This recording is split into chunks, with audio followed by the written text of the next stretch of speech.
Dalam sejarah, wabah dan pandemi menghancurkan umat manusia,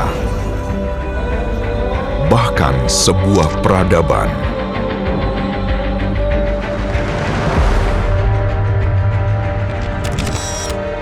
Siapa yang dapat membayangkan pandemi 100 tahun lalu terjadi lagi pada abad ini?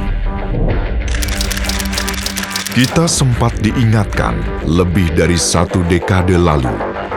Flu burung, SARS, MERS yang mengancam ekonomi dan memakan korban jiwa di belahan Asia. Kita abai. COVID-19 menjadi ancaman. Kita kurang tegas menerapkan kebijakan untuk menyelamatkan warganya di atas kepentingan lain. Corona ini tidak seganas kayak H5N1, flu burung dan sebagainya. Ini kan dengan mortality yang lebih rendah, ya 2%.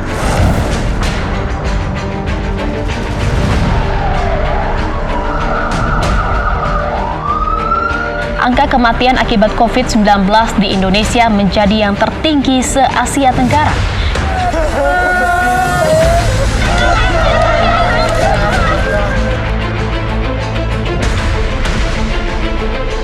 Ekonomi bisa dipulihkan secara bertahap, tapi manusia yang mati tidak bisa dihidupkan kembali. Kita menjadi salah satu negara yang dinilai lamban oleh dunia dalam penanganan pandemi COVID-19, bahkan cenderung buruk. Lagi-lagi rakyat menjadi korban, jaminan hidup dikebiri. Suara-suara ketidakpuasan dan ekspresi dibungkam.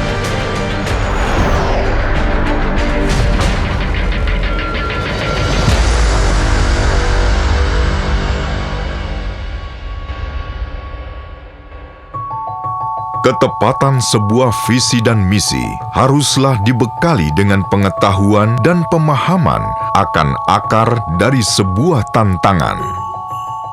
Berbicara tentang berdirinya Partai Demokrat, pertama-tama kita harus mengetahui konteks sejarah waktu itu.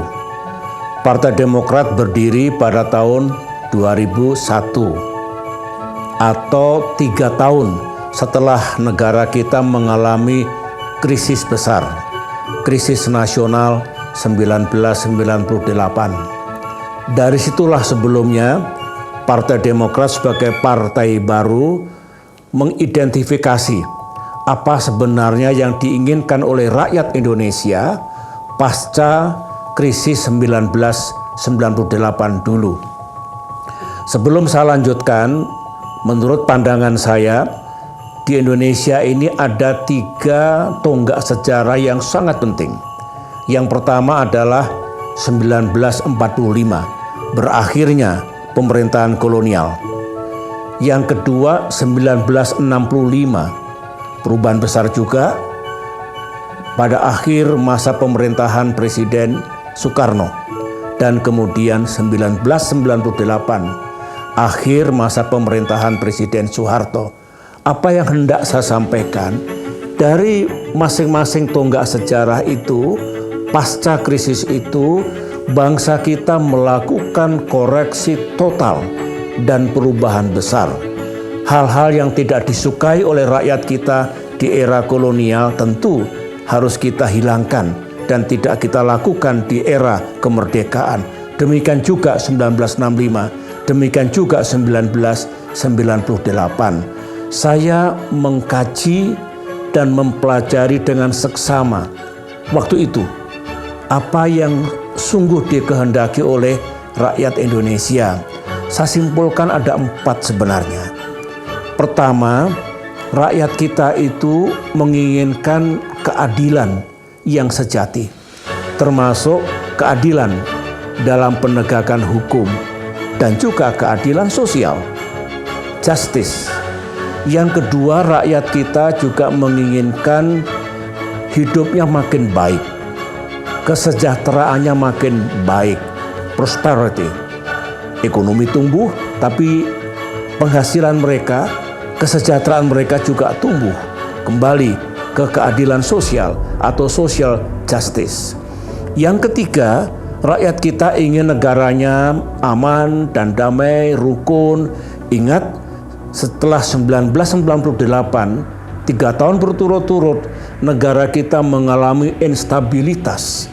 Keamanan di sana-sini robek. Banyak sekali disorder. Oleh karena itu, ke depan tentu mereka menginginkan Indonesianya benar-benar makin aman, makin damai, dan rakyatnya rukun serta bersatu.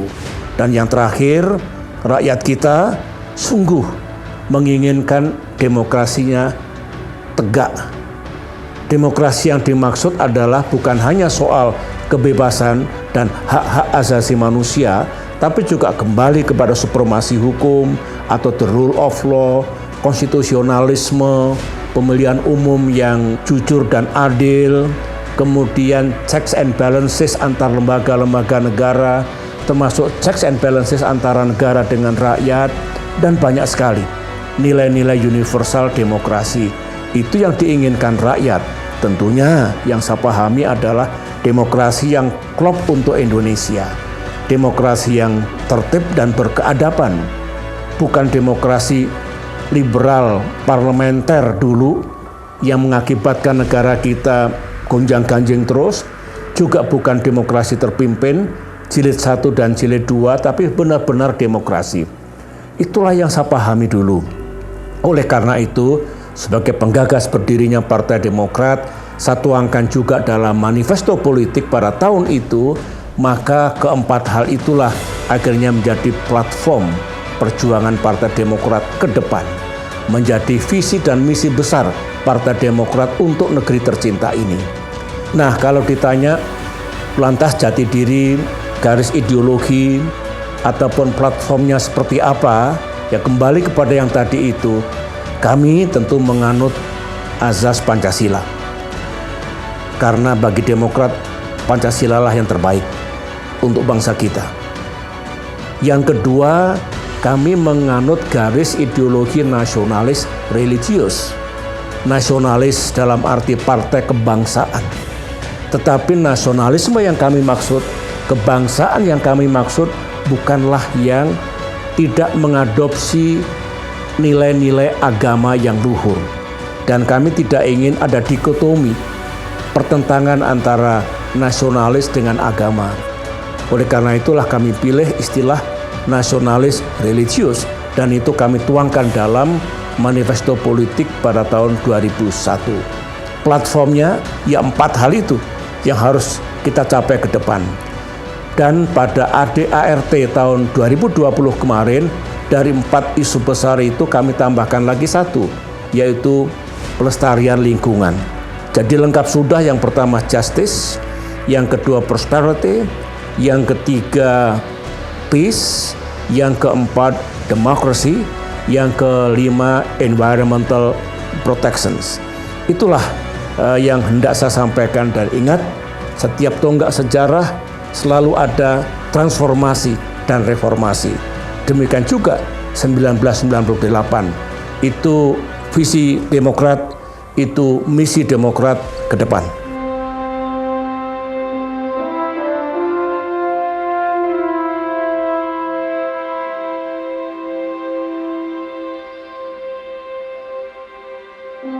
Sejarah menjadi guru terbaik ketika kita mampu mengurai setiap nilai yang terkandung bersamanya. Ya, kita pernah diuji oleh sejarah. Pasang surut kehidupan partai kita, ups and down. Dan itu menurut saya justru cara Tuhan, cara Allah untuk menguji dan mempersiapkan Partai Demokrat untuk makin menjadi partai yang kuat, kokoh, dan tangguh. Nah, disitulah sebetulnya kalau kita kembali melakukan kilas balik, flashback, termasuk krisis besar pada tahun 2013 dulu, kita akhirnya alhamdulillah bisa melewati krisis itu karena ada sejumlah faktor yang kita miliki. Kalau kita bicara pelajaran apa yang dipetik, ya di situ faktornya. Faktor pertama adalah para pemimpinnya di samping cakap, tidak gamang, kemudian memiliki determinasi yang tinggi untuk mengatasi krisis itu. Kalau sedang berada di bawah, harus seperti apa partai kita. Jadi faktor kepemimpinan, leadership. Yang kedua juga faktor para kader. Kadernya kalau semuanya setia, ikut membantu mengatasi masalah, istilah saya menjadi bagian dari solusi dan bukan bagian dari masalah, maka paduan antara pemimpin dengan pengurus serta kader akan membuat semua yang dilakukan untuk mengatasi krisis itu menjadi berhasil. Itu yang paling penting kalau kita bicara what lesson to be learned. Nah, krisis atau kalau kita sedang berada di bawah dalam siklus kehidupan partai kita, itu juga yang paling baik untuk menguji kesetiaan para kader. Apakah dia pergi begitu saja, pindah partai barangkali, lompat pagar, yang nyata-nyata bukan kepribadian, bukan integritas kader Partai Demokrat yang kita harapkan. Ketika ada masalah besar, bersatu, bekerja bersama-sama. In crucial things, unity. Bagaimana mengubah dari krisis menjadi peluang, from crisis to opportunity. Itulah yang dapat kita petik dari perjalanan Partai Demokrat sejak 2001 hingga 2021 ini, meskipun kita berdoa kepada Yang Maha Kuasa Allah Subhanahu wa Ta'ala, Tuhan yang Maha Kuasa, jangan lagi ada krisis-krisis besar, tetapi kita harus siap menghadapi apapun, karena begitulah kehidupan sebuah partai politik.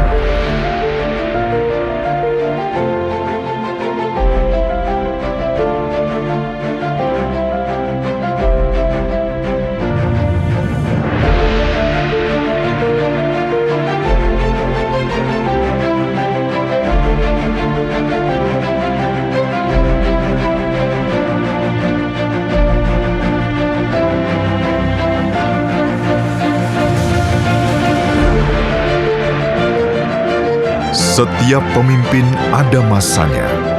Setiap masa ada pemimpinnya. Mereka lahir dan dibentuk dari pengalaman. Bukan dengan karpet merah.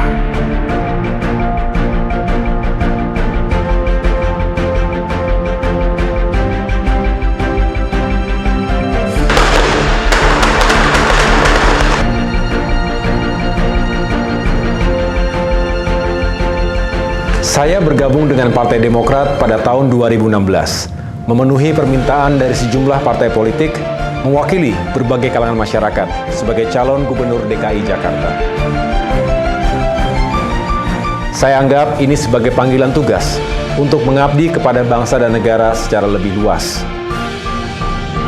Saya mengatakan bahwa saya siap untuk melakukan pengabdian yang lain, yaitu di dunia politik dan pemerintahan.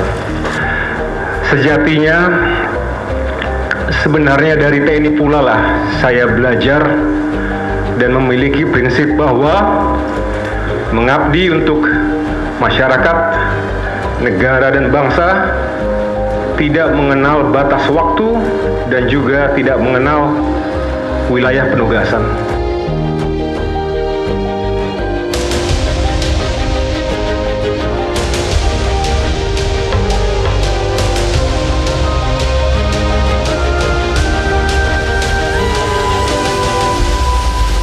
Dalam kampanye pilkada itu, Partai Demokrat digoda menggunakan politik identitas untuk menang. Tapi kita tidak ingin mengkhianati rakyat. DNA Partai Demokrat adalah nasionalis religius. Selepas Pilkada DKI, tidak ada jalan kembali. Saya bersyukur tidak langsung diberi posisi dalam struktur kepengurusan partai. Tapi saya diuji dengan diberi penugasan ad hoc sebagai Komandan Kogasma untuk membantu Ketua Umum memenangkan Pilkada 2018 dan Pemilu 2019. Partai Demokrat diramalkan tidak lolos parliamentary threshold. Sejumlah lembaga survei memprediksi Partai Demokrat hanya akan memperoleh 3-4% suara dalam pemilu 2019. Selama 2 tahun, saya keliling Nusantara, melalui darat, laut, dan udara. Bertemu dengan para kader serta masyarakat luas, mengkampanyekan visi dan misi perjuangan Partai Demokrat. Partai Demokrat nomor 14.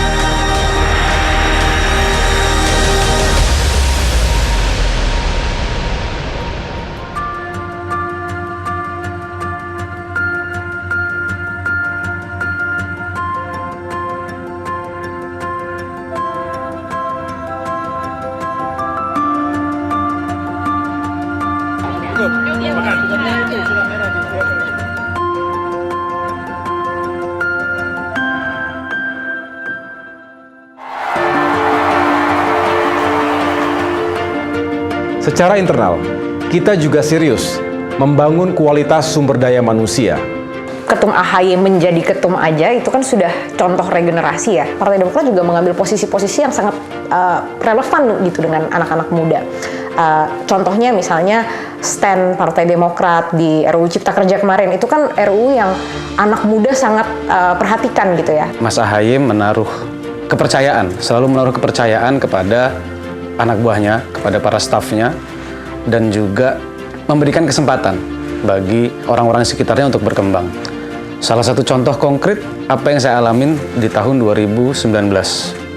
Saya dipercaya beliau untuk mendapatkan dan berkesempatan untuk sekolah di Peking University, salah satu universitas terbaik di Cina, dengan beasiswa. Saya percaya muda adalah kekuatan, apalagi kita sedang memperoleh bonus demografi. Tapi tentu harus dipersiapkan secara optimal. Atas dukungan Ketua Umum Pak SBY waktu itu, kita mendirikan Akademi Demokrat.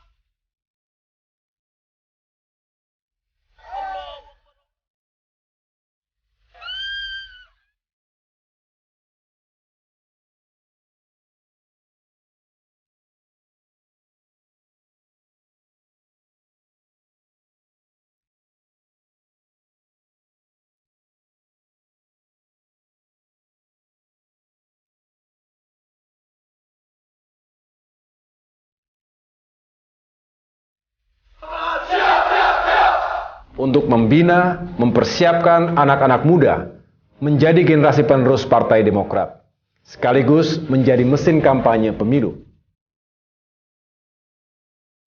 Menjelang pemilu 2019, ketika para kader utama Partai Demokrat fokus untuk memenangkan daerah pemilihan masing-masing, terbuka ruang bagi AHY untuk maju sebagai calon legislatif.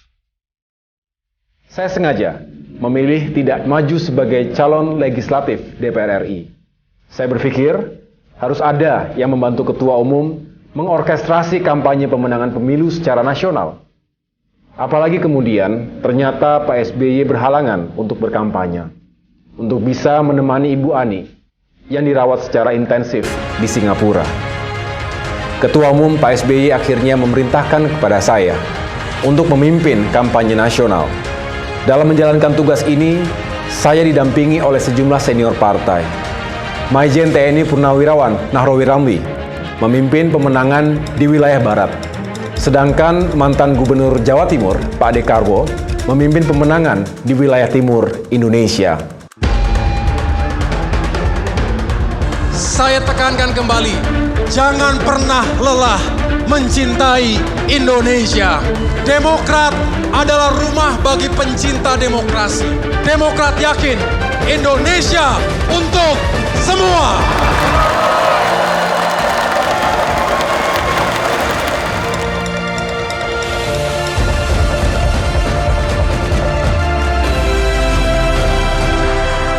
Alhamdulillah, Partai Demokrat bisa mematahkan prediksi sejumlah lembaga survei tadi. Bahkan, memperoleh suara 2 kali lipat dari yang diramalkan. Keberhasilan bersama ini membuat AHY diberi amanah untuk duduk dalam struktur kepengurusan sebagai Wakil Ketua Umum. Namun pada saat yang bersamaan, keluarga besar Demokrat mengalami duka, kehilangan yang luar biasa.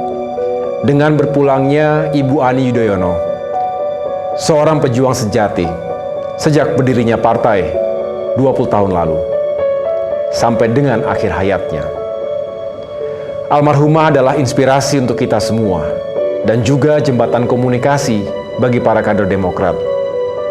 Saya pribadi banyak belajar dari beliau tentang semangat juang untuk selalu berpihak pada kepentingan rakyat. Bagi kita, Ibu Ani adalah the true spirit of Demokrat.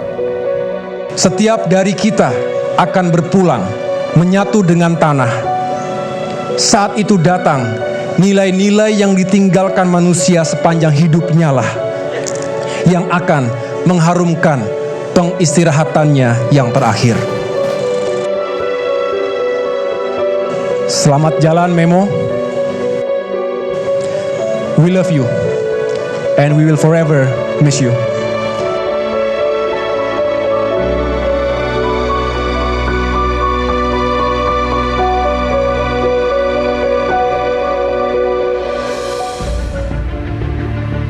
Apa kabar semuanya? Berbekal pengalaman hampir 5 tahun terjun langsung ke politik bersama para kader Demokrat, AHY kemudian didaulat untuk menjadi calon Ketua Umum Partai Demokrat menjelang Kongres ke-5 di Jakarta. Saya merasa terhormat, tapi saya pikir untuk meyakinkan diri sendiri, saya harus bertemu langsung dengan para pemilik suara di seluruh Nusantara. Dalam waktu 60 hari, saya berkeliling ke 34 provinsi, menemui setiap ketua DPD, serta hampir 514 ketua DPC. Alhamdulillah, mereka sepemikiran dan satu visi untuk memajukan Partai Demokrat.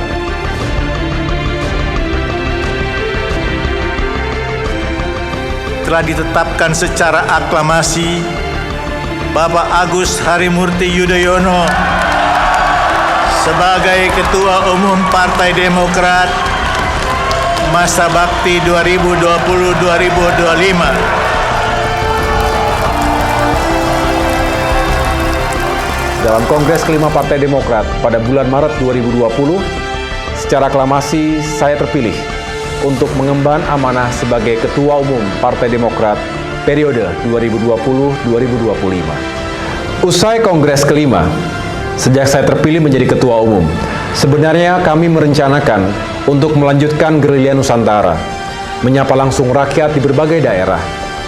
Tapi Tuhan berkehendak lain. Pandemi COVID-19 mulai menyebar. Kongres sendiri dipercepat sesuai himbauan pemerintah. Dalam situasi awal pandemi, kita segera fokus membantu rakyat, walaupun struktur DPP belum terbentuk ketika itu. Bagi Demokrat, tidak ada yang lebih penting dari nyawa manusia. Kami mengeluarkan 6 rekomendasi kepada pemerintah, antara lain, mendorong pemerintah untuk tidak ragu-ragu melakukan lockdown sesuai dengan ketentuan Undang-Undang Karantina Wilayah. Satu kata dengan perbuatan. AHY mengeluarkan instruksi kepada seluruh jajaran untuk melaksanakan gerakan nasional Partai Demokrat lawan Corona dengan membagikan alat perlengkapan medis. Kemudian diikuti oleh gerakan nasional peduli dan berbagi dengan membagikan sembako kepada warga yang sangat sulit ekonominya.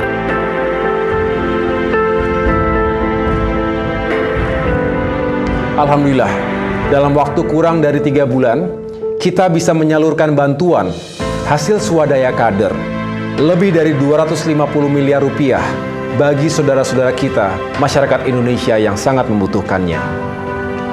Ini dilanjutkan dengan gerakan nasional membina dan membantu UMKM yang paling terpukul akibat pandemi. Kita juga melakukan pembinaan di samping memberikan bantuan, dan tentunya harapan kami UMKM sebagai ujung tombak perekonomian bangsa ini bisa tetap survive, bisa tetap kuat sesuai dengan semangat Partai Demokrat, bersama kita kuat, bersatu kita bangkit. Selain itu, untuk membantu para pelajar yang kesulitan mengikuti pendidikan jarak jauh, kita melakukan gerakan nasional Wi-Fi gratis. Sekarang Partai Demokrat dianggap sebagai partai yang terdepan untuk memberikan bantuan-bantuan masyarakat. Jadi di dalam situasi pandemi ini, justru dengan instruksi ketum dan dengan semangatnya para kader turun ke lapangan, sehingga masyarakat merasakan manfaatnya. Dalam bahasa mereka akan mengingat partai mana atau siapa yang datang ke mereka pada saat mereka sedang mengalami kesulitan. Karena ini bukan mencari dukungan politik, ini adalah tentang kemanusiaan. Dalam rangka membangun komunikasi dan sinergi yang baik dengan berbagai elemen bangsa, Partai Demokrat di bawah kepemimpinan AHY bergerak melakukan silaturahmi 360 derajat. Di tingkat pusat, AHY menyambangi ketua umum partai politik lain.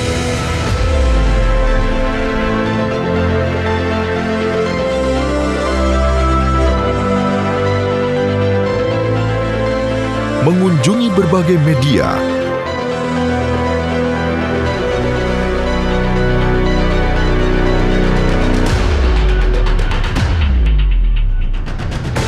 organisasi-organisasi massa, serta organisasi keagamaan.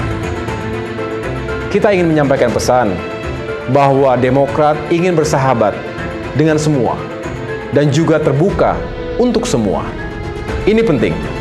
Terlebih, solidaritas antar sesama anak bangsa merupakan kunci bagi daya tahan bangsa menghadapi krisis dewasa ini. Kita juga terus memperjuangkan harapan rakyat di parlemen.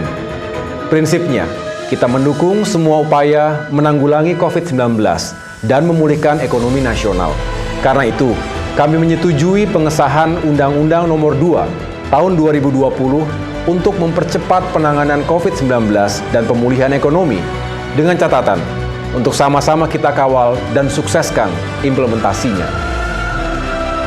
Partai Demokrat ingin pemerintah fokus mengatasi krisis ganda yang berkepanjangan.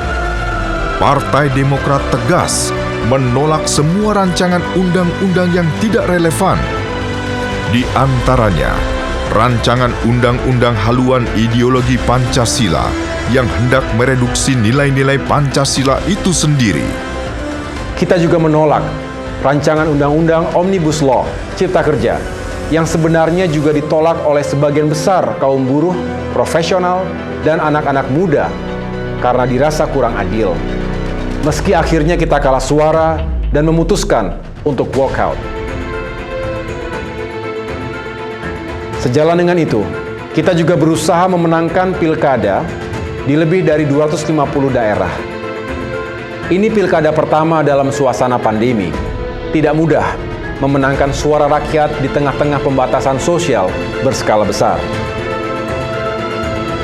AHY dan pengurus DPP Partai Demokrat juga ikut terjun berkampanye, tentunya dengan protokol kesehatan yang ketat. AHY keliling di wilayah Sumatera, Kalimantan, Sulawesi, dan tentunya wilayah Jawa. Alhamdulillah, Demokrat berhasil melampaui target pilkada. Ini bukti bahwa rakyat menaruh harapan besar kepada Partai Demokrat. Di awal tahun 2021, pada saat Demokrat sedang bekerja keras membantu rakyat, muncul gangguan serius. Semula kami mengira ini bagian dari dinamika yang biasa terjadi dalam organisasi partai politik. Namun rupanya ada tangan-tangan kekuasaan yang ingin mengganggu kedaulatan Partai Demokrat. Saya menerima laporan melalui pesan singkat langsung dari salah satu ketua DPC yang mengaku dijebak untuk bertemu dengan KSP Muldoko, membicarakan rencana gerakan pengambil alihan kepemimpinan Partai Demokrat atau disebut GPKPD secara inkonstitusional. Kami langsung bergerak cepat. Intinya, Ketum menyampaikan kepada saya, Mas, ini saya menerima WA dari Ketua DPC Balangan. Dia menginformasikan bahwasannya dia sedang berada di Jakarta dan sedang di-approach atau didekati oleh kelompok yang menyarankan KLB atau yang selanjutnya kita sebut sebagai kelompok GPKPD tersebut. Tanpa pikir panjang, Ketum langsung memerintahkan segera dalami, laksanakan investigasi. Setelah berkonsultasi dengan Majelis Tinggi Partai, kami memutuskan untuk berkirim surat kepada Presiden Joko Widodo karena KSP Muldoko mengklaim telah mendapat restu untuk melakukan kudeta tersebut. Kami tentu tidak percaya, karena itu kami memohon klarifikasi. Saya akan menyampaikan penjelasan tentang gerakan politik yang bertujuan mengambil alih kekuasaan pimpinan Partai Demokrat secara inkonstitusional melibatkan pihak luar atau eksternal partai. Seorang pejabat tinggi pemerintahan yang sekali lagi sedang kami mintakan konfirmasi dan klarifikasinya kepada Presiden Joko Widodo. Partai Demokrat mensinyalir adanya upaya pengambilan paksa kepemimpinan Partai Demokrat oleh sejumlah oknum kader dan non-kader partai. Agus Harimurti Yudhoyono menyebut ada rencana sistematis yang dilakukan sejumlah pihak untuk mengambil alih Partai Demokrat. Meski namanya tak disebut secara terbuka, KSP Muldoko langsung membantah keterlibatannya. Demokrat ada Pak SBY, ada putranya Mas AHY. Apalagi kemarin dipilih secara aklamasi. Muldoko mau kudeta, kudeta apa nih di kudeta? Tapi kemudian terbukti ia menjilat ludahnya sendiri. KSP Muldoko hadir dalam KLB ilegal di Deli Serdang. Gerakan pengambil alihan kepemimpinan Partai Demokrat itu satu istilah yang menurut saya memang pas. Kenapa? Karena langkah yang mereka ambil adalah memang memperlihatkan pengambil alihan. Bahkan bukan hanya kepemimpinan, ini partai mau diambil. Ini terlihat bahwa terjadi suatu deception, terlihat bahwa terjadi satu pembodohan terhadap partai, terutama kader. Dibilangnya oleh mereka, KLB ini untuk menyelamatkan partai. KLB ini untuk menyayangi partai. Siapa? Mereka? Bukan. Justru yang pertama, kalau mereka sayang sama partai, kenapa partai ini dijual kepada orang lain? Yang kedua, kalau mereka memang sayang kepada partai, kenapa partai ini dipecah belah? Bahkan aturan main ADART tentang KLB pun dilanggar oleh mereka. Waktu itu pilihan untuk kita adalah terjun langsung membubarkan KLB ilegal tersebut atau saya memimpin perjuangan di Jakarta. Akhirnya saya putuskan untuk memanggil seluruh ketua DPD provinsi ke Jakarta. Alhamdulillah, seluruhnya solid, kompak, semangat dan siap untuk melawan GPKPD. Sementara Ketua Umum Partai Demokrat Agus Harimurti Yudhoyono menyatakan Kepala Staf Kepresidenan Muldoko merupakan musuh bersama. Ada 4 benteng perlawanan yang Ketum arahkan kepada kami untuk kita pertahankan. Yang pertama adalah benteng secara hukum. Ya, kemudian yang kedua adalah secara politik. Yang ketiga adalah benteng pertahanan secara opini publik.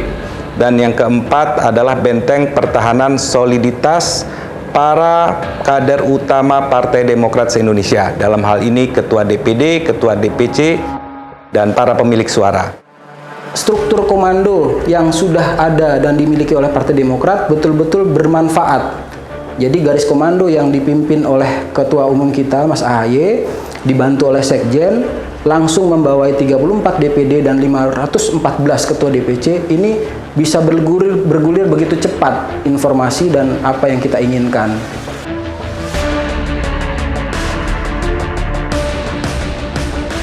Kami bersama 34 Ketua DPD mengunjungi Kemenkumham dan KPU untuk menyerahkan bukti-bukti yuridis kami. Setelah itu kami bersilaturahim dengan Menko Polhukam untuk menjelaskan situasi sebenarnya. Kami akan menyuguhkan berbagai fakta berdasarkan testimoni dari peserta KLB ilegal, KLB abal-abal yang dilakukan atau diselenggarakan pada tanggal 5 Maret 2021 di Deli Serdang, Sumatera Utara. Jika saya duduk melihat di sekitar kiri kanan orang ini saya nggak kenal. 412 peserta yang ikut dalam kongres ini suara hantu. Dari bukti-bukti lapangan bisa kita simpulkan tidak ada pemilik suara yang sah hadir di Deli Serdang. Hanya segelintir kader yang hadir. Banyak juga yang mantan kader. Itu pun sebagian kembali lagi ke Partai Demokrat karena merasa dijebak atau terjebak oleh kelompok GPK-PD tersebut. Bagaimanapun saya bangga, kita semua bangga atas keberanian dan kejujuran. Artinya, Bung Gerald, Bung Rahman masih punya hati. Masih punya kesetiaan bersama para sahabat Partai Demokrat yang memang telah berjuang sekian lama bersama-sama. Kami maafkan mereka. Dengan kata lain, KLB di Deli Serdang ini memang ilegal. Apalagi cukup banyak pesertanya yang ternyata adalah kader partai lain. Ketum menyampaikan bahwa ini bukan hanya permasalahan Partai Demokrat. Ini adalah permasalahan demokrasi Indonesia. Bagaimana kita bisa menyelamatkan demokrasi Indonesia yang terancam oleh sosok yang dekat dengan pusat kekuasaan. Kali ini Partai Demokrat, lain kali bisa saja yang lainnya gitu loh. Kita bersyukur, bagaikan bola salju, dukungan juga datang dari berbagai kalangan. Para akademisi, aktivis, media, bahkan para tokoh agama, serta berbagai elemen masyarakat sipil lainnya. Demokrat berkoalisi dengan rakyat. Ini pula yang menjadikan semangat dan spirit persatuan, gempuran-gempuran oleh pihak lain yang ingin memecah belah Partai Demokrat melalui gerakan GPK-PD. Tentu ini juga menjadi ujian, dan ujian ini bisa kita lalui. Kenapa? Ya tadi ada semangat spirit. Sebagai partai politik anak kandung reformasi, saya yakin bahwa semangat dan spirit persatuan itulah yang kita juga bagian dari perjalanan sejarah. Masih terdapat beberapa kelengkapan yang belum dipenuhi, antara lain perwakilan Dewan Pimpinan Daerah (DPD), Dewan Pimpinan Cabang (DPC) tidak disertai mandat dari Ketua DPD (DPC). Dengan demikian, pemerintah menyatakan bahwa permohonan pengesahan hasil Kongres Luar Biasa di Deli Serdang, Sumatera Utara tanggal 5 Maret 2021 ditolak. Menteri Hukum dan HAM Republik Indonesia, Yasona Halawi. Alhamdulillah, pemerintah memegang janjinya untuk bersikap objektif dan mengambil keputusan berdasarkan hukum yang berlaku. Apresiasi kami kepada pemerintah dan rakyat Indonesia. Tapi saya diingatkan oleh senior-senior saya di militer, KSP Muldoko punya karakter, tidak akan berhenti sampai memperoleh apa yang ia inginkan. Demokrat diminta untuk tetap waspada. Peringatan ini terbukti KSP Muldoko tanpa malu mengaku-ngaku sebagai Ketua Umum Partai Demokrat, menempuh langkah hukum dengan menggugat pemerintah melalui PT UN. Kita tidak gentar sama sekali. Tapi kita berharap hukum dan keadilan tetap tegak di negeri ini. Saya mengajak seluruh pengurus dan kader, serta masyarakat luas untuk mengawal terus penyelesaian kasus ini. Jangan kasih kendor. Karena ini tidak hanya bisa terjadi di Partai Demokrat, tapi juga di partai-partai lainnya, bahkan di organisasi-organisasi lainnya. Intervensi kekuasaan seperti ini merusak demokrasi. Kita juga berharap hati nurani dan kebebasan berekspresi rakyat tidak dibungkam.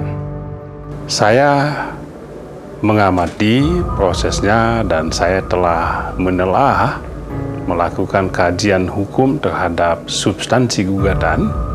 Saya sampai pada satu kesimpulan bahwa tidak ada celah hukum sedikit pun untuk gugatan itu bisa dikabulkan oleh hakim di pengadilan.